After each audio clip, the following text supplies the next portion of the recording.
Donc le groupe Mentor Graphics a été créé en 1980, c'est un groupe américain qui, comme l'a dit M. Gisbert, a été acquis par le groupe Siemens l'année dernière, il y a un peu plus de 18 mois en fait.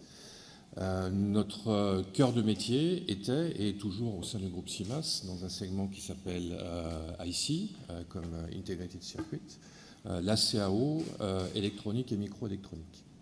Donc nous avons tout un portefeuille de produits qui résultent à la fois de développement interne avec de très grandes équipes de R&D et d'acquisition. Donc Mentor, c'est aujourd'hui, enfin ce segment Mentor IC, c'est 6 000 employés, un certain nombre de centres R&D mondiaux, beaucoup aux États-Unis, mais aussi beaucoup en Europe et en Asie. En France, on a 2 centres de R&D, Grenoble et Meudon, près de Paris.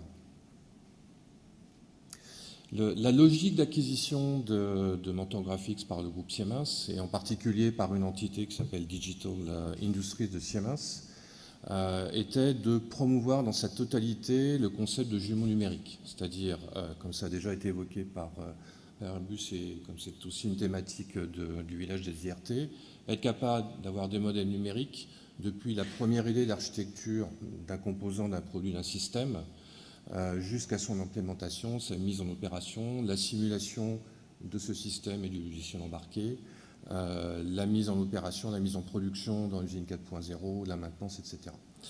Ce qui manquait, ce que nous avons maintenant au sein du groupe Siemens, c'est la composante électronique, c'est-à-dire la capacité d'avoir des outils qui vont de la conception jusqu'à la production, des cartes électroniques ou des circuits intégrés.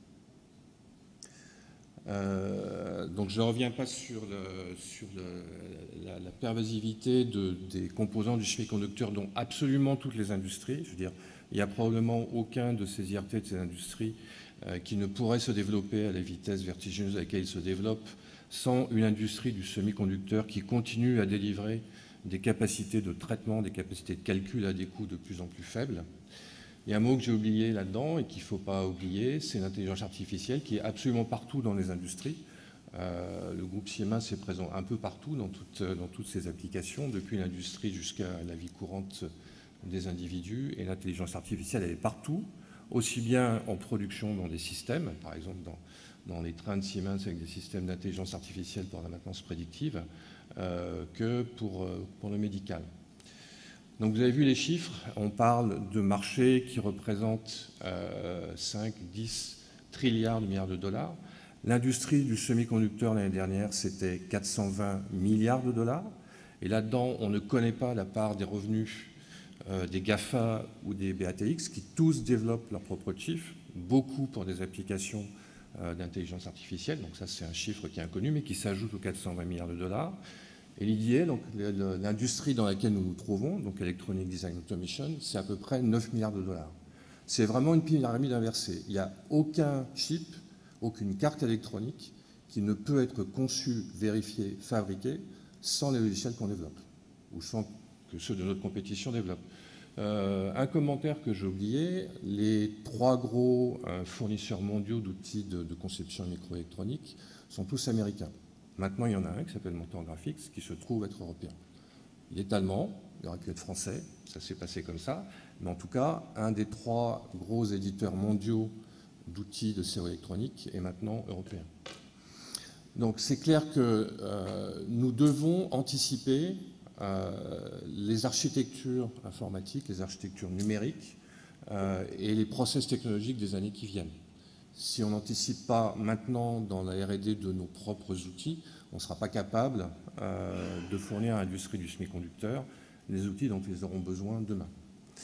Donc, une des raisons pour lesquelles nous participons à l'IRT Nano et les thématiques sur lesquelles nous contribuons à l'IRT Nano, c'est More than Moore au travers des programmes 3D IC et Silicon Photonics que peut-être certains d'entre vous ont vu ce matin sur le village des IRT, expliqué très très bien par nos collègues du CEA-LITI. Donc nous sommes membres fondateurs de l'IRT Nano depuis 2012. L'IRT Nano, ça c'est pas né de rien à Grenoble. Il y a déjà depuis quelques décennies un écosystème très très fort autour de ST Microelectronics, du CEA-LITI, de Mentor et d'autres dans ce domaine. Donc c'est la capacité de lancer des programmes collaboratifs, en l'occurrence sur 2 thématiques, l'architecture de chip 3D et le silicon photonics, la capacité de transférer ces résultats de la recherche à l'industrie ou pour créer des startups, et puis des programmes de formation qui vont nous permettre à tous de recruter les talents de demain dont nous avons besoin.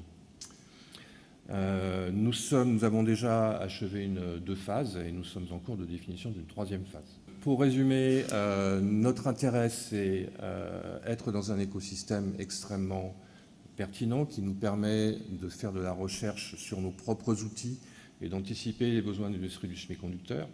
On fait de la recherche comme pour l'industrie navale, ce n'est pas pour le plaisir d'en faire, c'est parce que nous croyons à des débouchés, à des revenus supplémentaires, et que pour arriver à cet accroissement de part de marché et de revenus et à cette rentabilité, on a besoin de faire cette recherche collaborative.